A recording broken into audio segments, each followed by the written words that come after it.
Bismillahirrahmanirrahim. Assalamualaikum warahmatullahi wabarakatuh. Apakah kalian sering melihat orang memakan daging babi? Apakah orangnya masih hidup sampai saat ini? Atau malah lebih panjang umur dan lebih sehat dari yang tidak makan babi? Lalu apa yang membuat babi itu haram? Pastikan menonton video ini sampai selesai, karena kami akan membahas apa yang jarang dibahas oleh orang lain. Dalam Al-Quran, haramnya daging babi disebutkan secara berurutan dengan bangkai dan darah, baru kemudian daging babi, dan diteruskan dengan haramnya hewan yang ketika disembelih disebut nama selain Allah. Mengapa demikian? Tentu Allah tidak mungkin salah dalam menempatkan urutan itu.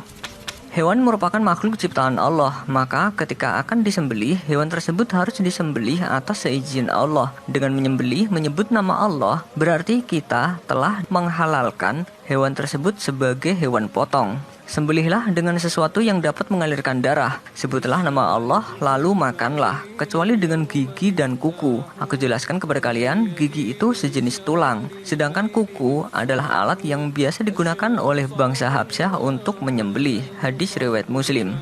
Sesungguhnya Allah Azza wa Jalla telah mewajibkan berbuat baik kepada segala sesuatu. Apabila kalian membunuh, maka bunuhlah secara baik. Dan apabila kalian menyembelih, maka sembelihlah secara baik. Dan hendaknya salah seorang di antara kalian menajamkan pisaunya, kemudian memberikan kenyamanan kepada sembelihannya. Hadis riwayat An-Nasai.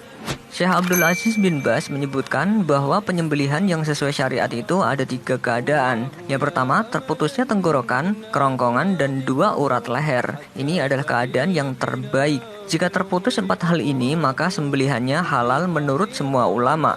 Yang kedua, terputusnya tenggorokan, kerongkongan, dan salah satu urat leher. Sembelihannya benar, halal, dan boleh dimakan. Meskipun keadaan ini derajatnya di bawah kondisi yang pertama. Yang ketiga, terputusnya tenggorokan dan kerongkongan saja, tanpa 2 urat leher. Sebagian ulama berpendapat bahwa sembelihannya halal. Lalu muncul banyak pertanyaan dari orang-orang yang ngiler ingin makan daging babi. Apakah babi bisa menjadi halal kalau disembelih dengan cara yang syar'i? Misalnya menyembelih babi dengan menyebut nama Allah dan tidak menyakiti hewan? Jika dilihat dari segi ilmu kesehatan masyarakat veteriner atau Kesmafet, untuk menghasilkan produk daging yang asuh atau aman, sehat, utuh, dan halal sebagaimana diatur dalam Peraturan Pemerintah Republik Indonesia tentang Kesehatan Masyarakat Veteriner dan Kesejahteraan Hewan. Dalam pasal 95 ayat 1 di halaman 40 terdapat 2 metode dalam mematikan hewan, yaitu dengan pemotongan atau penyembelihan dan pembunuhan. Bisa dilihat dalam penjelasan pasal 95 ayat 1 di halaman 74, yang dimaksud dengan pemotongan hewan adalah menyembelih hewan pada bagian leher dengan cara memutus atau memotong 3 saluran, yaitu saluran pernafasan, saluran darah, dan saluran makan. Untuk hewan yang akan dikonsumsi dagingnya oleh manusia seperti sapi, domba, dan ayam. Tetapi untuk mematikan babi tidak dilakukan penyembelihan, melainkan pembunuhan. Masih dalam penjelasan pasal 95 ayat 1 di halaman 74, yang dimaksud dengan pembunuhan hewan adalah mematikan hewan dengan cara antara lain menusuk jantung pada hewan babi yang akan dikonsumsi dagingnya. Yang jadi pertanyaan, mengapa pada babi tidak dilakukan penyembelihan layaknya sapi atau hewan ternak lain? Apakah memang babi ditakdirkan untuk tidak bisa disembelih? Proses menyembelih hewan memang harus dilakukan dengan tepat pada pembuluh darah utama dan saluran napas. Proses penyembelihan sendiri bertujuan untuk mematikan hewan secepat-cepatnya, menghindari kesakitan yang berkepanjangan pada hewan, mengeluarkan darah sebanyak-banyaknya, dan menghindari stres pada hewan yang akan dikonsumsi. Karena stres pada hewan bisa mempengaruhi kualitas daging, tak hanya daging kurban saja, tapi juga daging yang lain. Ini bisa terjadi karena ketika kita menyembelih hewan dengan cara yang benar, maka oksigen yang dibawa darah ke otak akan terhenti karena terputusnya urat nadi pada leher. Sehingga otak tidak lagi merespon rasa sakit, karena otak adalah pusat komando dari semua yang terjadi pada tubuh makhluk hidup. Kembali lagi ke topik babi, mengapa babi tidak disembelih atau memang tidak bisa disembelih? Mengutip dari situs Human Slaughter Association atau Asosiasi Penyembelihan yang Berperi Kemanusiaan, artinya metode pemotongan hewan ini diklaim tidak menyakiti hewan. Dalam halaman pemotongan hewan, di sini dijelaskan bagaimana metode pemotongan sapi, rusa, dan kuda dilakukan dengan cara memotong semua pembuluh darah utama yang muncul dari jantung. Pemotongan domba dan kambing bisa dilakukan di dua tempat, yaitu di dekat kepala atau di tenggorokan. Untuk mematikan hewan-hewan ini bisa dilakukan dengan cara membuat irisan miring atau longitudinal dengan sudut kemiringan 45 derajat. Sedangkan pemotongan babi dilakukan dengan cara ditusuk ke dalam pangkal leher atau di jantungnya. Kemudian pisau yang sudah menusuk rongga dadanya ditarik secara vertikal ke atas dan ke bawah untuk memutuskan semua pembuluh darah utama yang muncul dari jantung.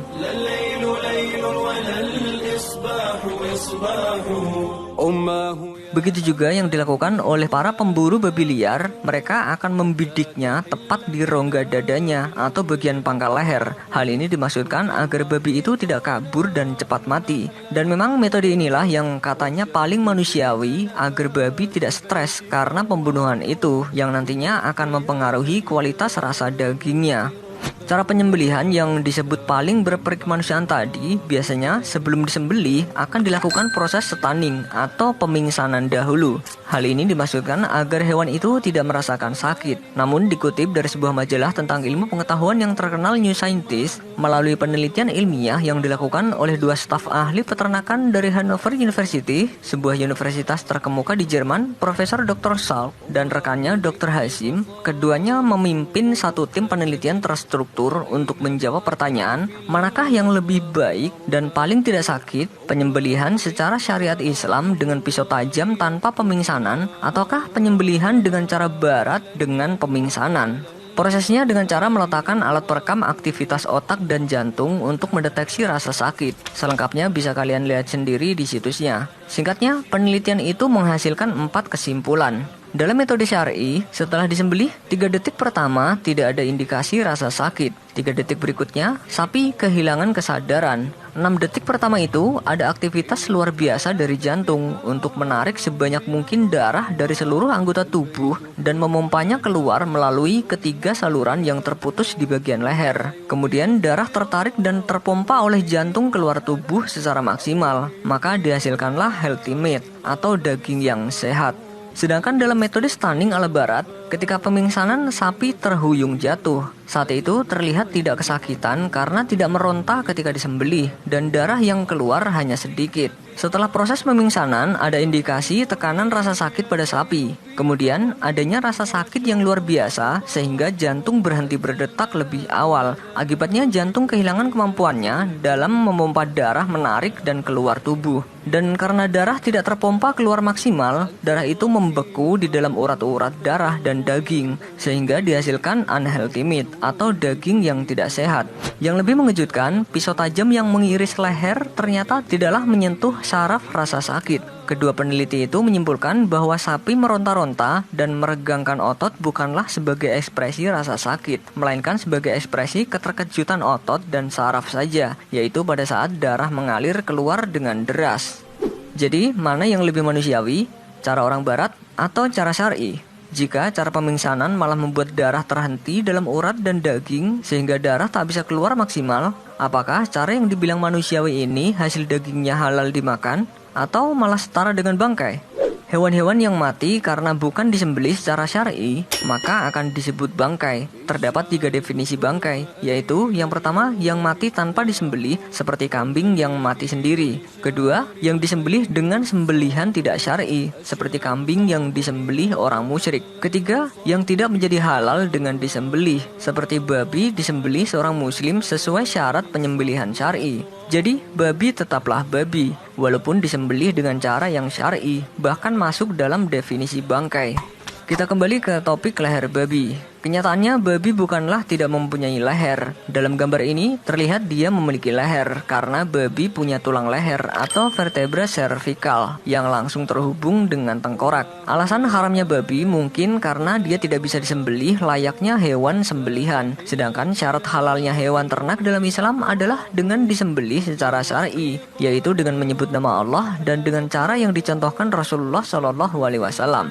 Dan janganlah kamu memakan binatang-binatang yang tidak disebut nama Allah ketika menyembelihnya. Sesungguhnya perbuatan yang semacam itu adalah suatu kefasikan. Sesungguhnya setan itu membisikkan kepada kawan-kawannya agar mereka membantah kamu. Dan jika kamu menuruti mereka, sesungguhnya kamu tentulah menjadi orang-orang yang musyrik. Quran Surat Al-An'am ayat 121.